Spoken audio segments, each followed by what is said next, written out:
하나님이 감사하게도 고난주간에 딱 맞는 목소리를 선물로 허락해 주셨습니다. 너무 걱정하지 마시고요. 감기도 아니고 며칠 전에 좀 목이 잠기는 일이 있어서 그랬습니다. 그러니까 괜히 또 배즙, 도라지청, 날갈달까지 다 먹었으니까는요. 제 아내한테 안전해 주셔도 되겠습니다. 저는 저희 집 아이들하고 그 갤러리나 뮤지엄에 있는 그 전시회 보는 걸 좀 좋아합니다. 근데 문제는 아이들이 그걸 싫어한다는 거예요. 특별히 아빠랑 가는 거 아주 좀 절레절레 흔듭니다. 이유가 있는데 웬고하니 제가 전시회를 가면 좀 이상해지거든요. 특별히 좋은 전시회일수록 이상한 말을 합니다. 왜냐면 좋은 그림이 있으면 전 그 그림 속에 어떤 노래 같은 게 있는 것 같거든요. 거기에는 아주 정제된 시 한 편과 같은 뭔가 작가가 건네주고자 하는 분명한 메시지가 있는 것 같아서 아이들을 자꾸만 그 그림 보여주면서 야, 뭐 느껴지는 게 없냐? 그림이 너한테 뭐 말 거는 거 없냐? 그랬더니 아이들이 뭐 이상하게 생각하죠. 아니, 눈에 보이는 건 빨주, 노초, 파남보 색깔밖에 없는데 좋다 별로다 그 생각밖에 없는데 자꾸 뭘 물어보니까 말입니다. 그러니까 아이들 눈에는 아빠가 참 이상한 거죠. 그런데 여러분, 사실은 성경도 그렇거든요. 성경은 단순한 글자가 아닙니다. 오늘 우리가 다 함께 한 목소리로 성경을 읽었다고 해서 우리 모두가 이 말씀을 만날 수 있는 것은 아닌 줄로 압니다. 아무리 국문학 박사라 하셔도 오늘 이 본문의 말씀을 알 수 있는 것은 아닙니다. 그러니까 이 성경 말씀 속에는 한 폭의 그림이 있을 수도 있고 또 한 노래가 있을 수도 있고 성경의 묵상이라는 그런 거거든요. 분명히 오늘 우리가 함께 성경을 읽었죠. 그러나 글자를 읽었다고 해서 죄송합니다. 그 말씀을 만난 건 아니거든요. 그러니까 성경 본문의 글자를 읽었다는 것은 빨주, 노초, 파남보 우리 아이들이 그림의 색깔을 본 것과 다를 것이 없습니다. 이제 큰일입니다. 여러분의 눈빛이 저희 아이들 눈빛처럼 변해질까 봐 그게 걱정입니다. 여러분, 오늘 본문의 말씀을 어떻게 읽으셨나요? 저를 포함해서 저 여러분 모두가 이 말씀을 만날 수 있기를 기도합니다. 오늘 우리 종료주일이고 이제 고난주간이 시작되는데 저는 올해 사순절을 보내면서 나름대로 좀 색다른 묵상을 해봤습니다.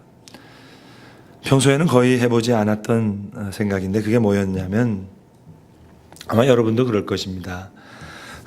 그동안은 늘상 이 계절이 되면 하나님이 우리를 향한 사랑, 그리스도께서 우리를 향해 주시는 사랑, 대략 그런 사랑을 우리가 묵상하지 않습니까? 근데 올해는 하나님이 우리를 사랑하시기 이전에 삼위일체 하나님께서 서로 사랑하셨던 그 사랑은 무엇이었을까? 전 그런 생각을 해보았습니다. 그러니까 하나님이 우리를 사랑하신 그 사랑 말고 그리스도께서 우리를 사랑하신 그 사랑 이전에, 훨씬 이전에 성부, 성자, 성령 하나님께서는 과연 서로 어떤 사랑을 주고받으셨을까? 그 어떤 원초적인 사랑의 뿌리를 좀 건드려 보고 싶었어요. 창세전에 영원한 존재로 계시는 삼위일체 하나님의 그분들의 사랑, 가능하다면 그 부분을 조금 건드리거나 좀 파헤쳐 보고 싶었습니다. 가능하다면 감히 그 부분을 설교하고 싶었어요. 성부를 사랑하셨던 성자의 사랑, 성자를 사랑하셨던 성부의 사랑. 그런데 이제 걱정인 것이 잘 아시듯이 성경은 태초에 하나님이 천지를 창조하시니라 하면서 하나님이 천지를 창조하신 후에 우리 인간과 맺어가시는 그 사랑 이야기가 나와 있지 창조 이전에 성부, 성자, 성령 하나님께서 어떤 사랑을 주고받으셨는가 이런 부분에 대해서는 거의 침묵하고 있기 때문입니다. 그래서 그 이전에 계셨던 그분들이 어떤 분이셨고 삼위일체 하나님께서 어떤 사랑을 나누셨는가, 이 부분에서 우리가 참 알 길이 잘 없습니다. 말하기도 힘들고 말입니다. 그래서 이 하나님의 사랑을 좀 터치하고 싶은데 아무리 의도가 좋다 하더라도 너무 어려운 이야기가 아닐까 하는 그런 고민이 많이 들었습니다. 여담처럼 드리는 말씀인데요. 제가 대학생 시절에 마음속으로 좋아했던 여학생 한 명이 있었습니다. 문학소녀 같은 그런 기질의 여학생이었고 저도 나름 좀 문학소년 같은 그런 기질의 학생이었습니다. 정식으로 사귄 것도 아니고 요즘 말로 하면 그저 썸 타는 그런 관계, 손 한 번도 잡아보지 못하고 그저 영화 한 번 보고 밥 한 번 먹는 뭐 그런 관계입니다. 풋풋했던 사랑, 마치 그 영화 건축가 개론 같은 데 나오는 그런 순수한 대학생 시절인데, 이제 맨 마지막에 헤어지는 시간에, 사실 뭐 사귄 것도 아니니까 헤어진 것도 아니죠. 그런데 그 마지막 만나면서 제가 편지 하나를 씁니다. 여러분 너무 조마조마하지 마세요.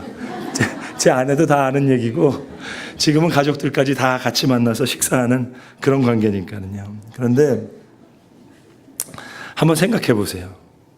마지막 편지니까 제가 얼마나 불후의 명작을 남기려고 하는 그런 마음으로 정성을 다해서 썼겠어요.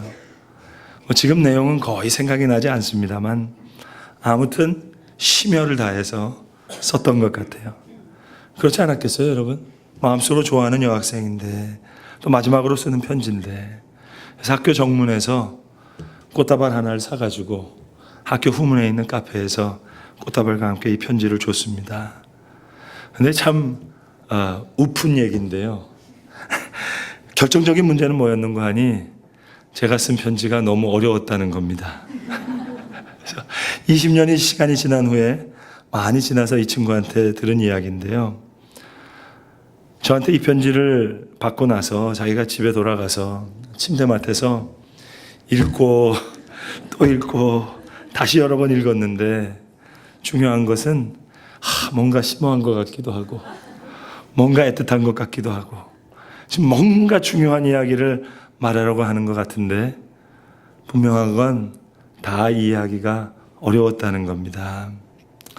제가 이 우스갯얘기를 왜 드리는고 하니, 전 성경 66권 중에서 오늘 본문의 말씀만큼 불후의 명작과 같은 사랑의 편지는 없다고 생각하거든요.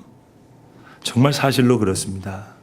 역사적으로도 존 칼빈이라고 하는 유명한 신학자는 오늘 본문으로부터 예정론이라고 하는 엄청난 신학을 끄집어냅니다. 20세기 최고의 신학자라고 불려졌던 칼 바르트라고 하는 사람도 오늘 이 동일한 본문에서 칼빈의 예정론이 가졌던 많은 문제점을 극복해내는 만인 화해론이라고 하는 그의 엄청난 신학을 바로 오늘 본문에서 끄집어냅니다. 현존하는 세계 최고의 신학자라고 하는 독일의 몰트만 같은 경우도 바로 이 에베소서 1장에서 그의 엄청난 신학적인 내러티브를 쏟아내거든요. 그만큼 가장 진한 하나님의 사랑이 담겨있는 본문인데, 마치 심혈을 다 기울여서 쓴 편지와 같은, 사랑하는 가슴을 다 쏟아붓는 심정으로 쓴 편지인데, 여러분 읽고 또 읽고 다시 읽어야겠죠. 내가 이해하지 못하는 한이 있더라도 이건 정말 소중한 편지거든요. 아마 저와 여러분에게도 오늘 이 본문이 그럴지 모르겠습니다.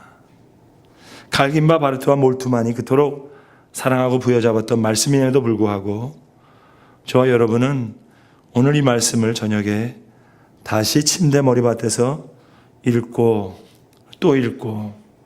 또 다시 읽어도 그 깊은 뜻을 아마 다 헤아리지 못할 것 같은 그런 본문이지 않을까 하는 그런 생각을 조심히 해봅니다. 오늘 본문에 보시면 예정이라는 말이 여러 번 반복돼서 나옵니다. 성경 66권 중에서 예정이란 말이 가장 많이 나오는 본문입니다. 5절에도 보시면 예정하사, 9절에도 보시면 예정하신 것이니, 11절에도 보시면 예정을 입어. 예정이란 말이 많이 나오거든요. 그럼 예정이 뭐냐 하는 겁니다. 많은 분들이 여기서 오해를 합니다. 오독을 합니다. 가장 대표적인 오독은 이것입니다. 창세전에 우리를 택하사 하는 이 본문을 가지고 오독하는 경우가 이것입니다. 구원받을 사람과 구원받지 못할 사람이 예정되어 있다. 바로 대표적으로 오늘 본문을 잘못 읽는 겁니다. 분명히 성경이 말씀하시어 창세전에 그리스도 안에서 우리를 택하사 그 기쁘신 뜻대로 우리를 예정하사 예수 그리스도로 말미암아 자기의 아들들이 되게 하셨으니, 본문을 겉으로 그냥 슬쩍 읽으면 구원받을 사람과 구원받지 못할 사람이 예정되어 있다, 이렇게 이해할 수 있는데, 오늘 본문은 이보다 훨씬 더 깊은 의미를 담고 있는 말씀입니다. 저희 신학적으로밖에 설명을 못 드려서 대단히 죄송합니다. 제 능력의 한계입니다. 그리고 창세전에 하나님의 모습을 어떻게 다른 표현으로 설명할 수 있겠어요? 철학적으로, 신학적으로밖에 표현이 안 되죠. 오늘 본문의 말씀은 구원론 이전에 신론과 관련된 내용입니다. 좀 더 쉽게 설명하고 싶은데 이제 한계입니다. 죄송합니다. 조금 어렵더라도 소중한 사랑의 편지라고 생각하고 다시 들어보세요. 예정론은 구원론으로 설명하기 이전에 신론으로 설명되어져야 돼요. 좀 어려운 말인데 이런 말씀입니다. 오늘 성경은 하나님이 누구시냐, 오히려 이것을 우리에게 보여주시는 본문입니다. 하나님이 누구시냐, 그걸 설명하는 신론.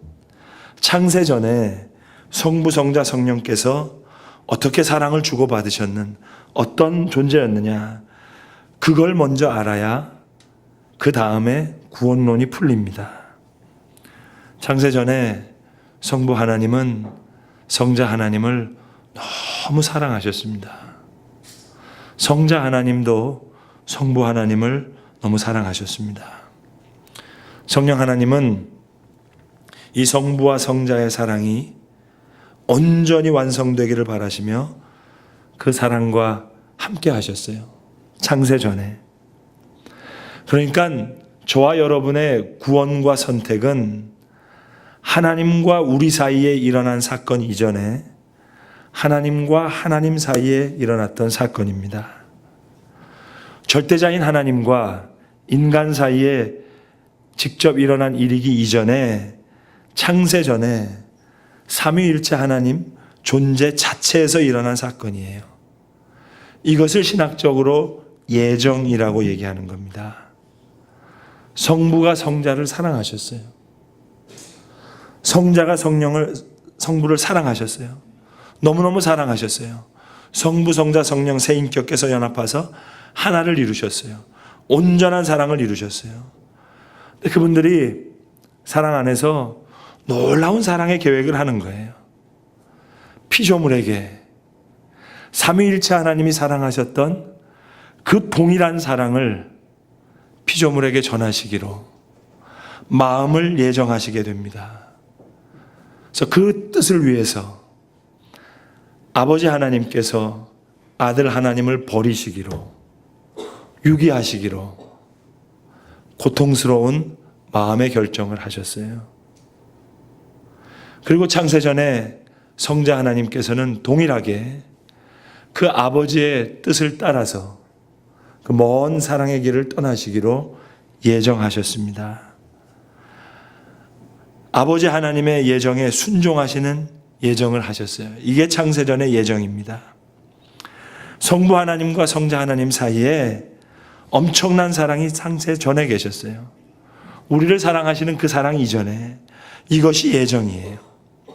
성령 하나님은 동시에 삼위일체 하나님의 하나됨이 성자의 성육신과 죽음의 고난 속에서 그대로 보존돼서 구원의 역사가 완전히 완성되는 그 일에 헌신하시기로 그렇게 성령께서 결정하셨습니다. 이것이 예정이에요. 이것이 창조 이전에 계셨던 삼위일체 하나님의 예정입니다. 누구는 구원받고 누구는 구원받지 못한다는 그런 예정이 아니라 창세전에 성부와 성자가 너무 서로 사랑하신 가운데 이 구원의 역사를 예정하시는 거예요. 그 아들은 아버지를 너무 사랑한 나머지 아버지를 떠나 이 사랑의 길을 떠나기로 예정하셨어요. 오늘 본문에 보시면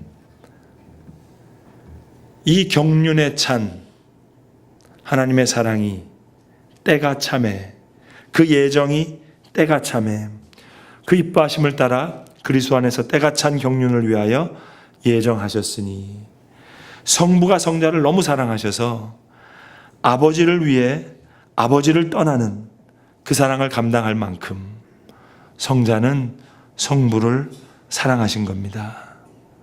또 그 먼 길을 떠나는 성자를 성부는 또 사랑하시고, 창세전에 성부와 성자께서 아버지와 아들이 서로 너무 사랑하신 거예요. 그리고 이 동일한 사랑으로 모든 피조물과 하나 되게 하시겠다고 그 사랑을 예정하신 것입니다. 그러니까 예수님께서 그냥 혼자 이 땅에 오신 것이 아니고 창세전부터 서로가 서로를 너무 사랑하셨던 그 삼위일체의 예정된 약속과 같은 그 사랑이 우리에게 온 겁니다.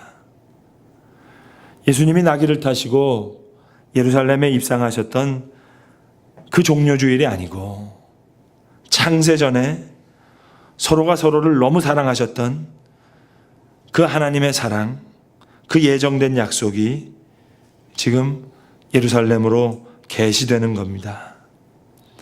모든 인류가 구원 얻기를 바라시는 마음으로 만인의 화목제물이 되서 오셔서 모든 인류와 화해를 이루신 거예요.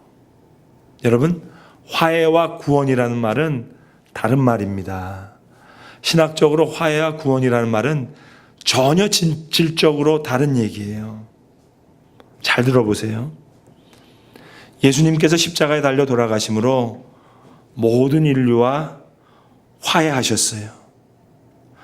화해는 이루어졌는데 아직 구원은 이루어지지 않았어요.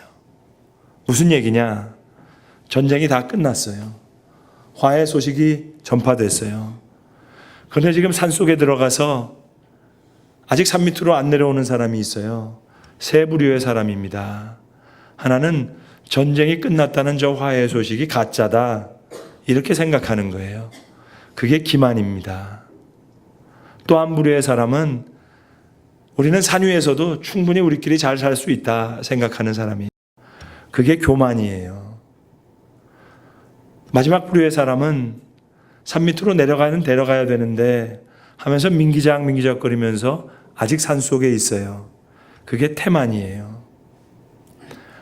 화해와 구원 사이에는 이 엄청난 세 가지의 골짜기가 있는 거예요. 오늘도 태만의 골짜기, 기만의 골짜기, 그리고 교만의 골짜기, 여기에 인류가 빠져서 삼위일체 하나님의 화해의 소식이 우리의 구원의 소식으로 다가오지 못하고 있습니다. 그래서 오늘도 삼위일체 하나님께서는 우리 가운데 오시는 거예요. 역사를 뚫고 우리 심령의 문을 두드리시는 거예요. 이게 하나님의 구원의 예정이에요. 그 구원의 예정을 위해서 그리스도께서 계시되어서 화해를 이루어 주신 거예요. 창조 이전부터 계셨던 삼위일체 하나님, 그 하나님이 어떤 마음을 품으셨는가, 그거를 보여주는 그림이 예정입니다. 여기에 구원의 역사라고 하는 큰 한 폭의 그림이 있어요. 여기에 화해의 노래가 있어요. 여기에 구원을 소망하시는 하나님의 간절한 바람이 있어요. 그러니 오늘 본문은 그냥 글자가 아니죠. 커다란 한 폭의 구원의 그림이 있죠. 여기에는 엄청난 사랑의 노래가 있죠. 이 속에는 압축되고 압축된 최고의 정제된 시와 같은 메시지가 있죠. 이해하기 어려우시더라도 읽고 또 읽고 다시 읽어보세요. 그 사랑이 깨달아질 때까지 말입니다. 엄청난 사랑이 여기 있으니까 말입니다. 젊은 연인들이 계시다면 오늘같이 날씨 좋은 날 벚꽃도 폈는데 서울 부암동에 있는 환기미술관 같은 데 한번 가보시면 좋을 것 같아요. 수아 김한기와 그의 아내였던 김양한 여사의 이름을 딴 수양산방 같은 데도 한번 들려보시면 좋을 것 같아요. 아마 사랑이 뭔지 조금은 배우실 수 있을 겁니다. 사랑은 어떤 감성이나 감정의 문제가 아니라 오래 가는 그 사랑은 바로 지성이라는 것도 알게 되실 겁니다. 시간과 함께 낡아지는 것이 아니라 오히려 더 깊어지고 견고해지는 사랑이 있으니까는요. 견고한 사랑 가운데 쌓여 올려진 그런 분들의 사랑을 만나게 될 겁니다. 그 사랑은 운이 좋아서 만나는 그런 사랑이 아니라 사랑하는 사람이 노력하고 또 애쓰는 그런 사람에게 허락되는 것이 진정한 사랑이라는 것도 아시게 될 거예요. 창세전부터 이런 사랑을 꿈꾸시고 성부와 성자는 귀한 사랑을 나누셨습니다. 여러분, 수아 김한기의 그림에서 향한의 사랑을 읽어내지 못하면 김한기의 그림을 본 사람이 아니에요. 수아의 그림을 보면 고향의 별도 있죠. 서울의 달도 있고요. 그들이 좋아했던 달 항아리도 있고요. 목가구도 있고요. 그들이 생활했던 서울의 모습도 있고 파리에서 불태웠던 예술원도 있고 다 있지만 그걸 다 아우르는 것은 그분들의 사랑입니다. 서울도 사랑했고 파리도 사랑했고 다랑에도 사랑했지만 그 이전에 두 사람의 사랑이 있었잖아요. 여러분, 한 화가의 그림에도 이처럼 큰 사랑이 담겨 있는데 하물며 오늘 우리를 사랑하시는 하나님의 말씀 속에 얼마나 더 큰 사랑이 담겨 있겠습니까? 성부가 성자를 사랑하셨습니다. 그리고 성자는 성부를 너무나 사랑하셨습니다. 창세전부터 하나님께서는 이런 사랑을 나누시고 이런 사랑을 모든 피조 세계와 동일하게 나누시기를 원하셨던 거예요. 그걸 예정하셨어요. 말도 안 되는 사랑이죠, 여러분. 그러니 그저 예수님이 이 땅에 오신 게 아닙니다. 영원한 사랑이 우리 곁에 온 거예요. 예수님이 예루살렘에 들어가신 것이 아니라 영원한 사랑이 오늘도 우리 가운데 찾아오시는 겁니다. 그러나 종려나무 가지를 흔들며 호산나 호산나 찬송 불렀지만 저들은 여전히 그 사랑을 알 길이 없었습니다. 다른 사람들의 얘기가 아닙니다.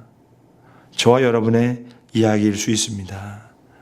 영원한 사랑, 창세전부터 예정하셨던 성부와 성자가 그토록 사랑하셨던 그 동일한 사랑으로 우리를 사랑하신다는 이 놀라운 말씀 앞에서도 우리는 여전히 껌뻑껌뻑합니다.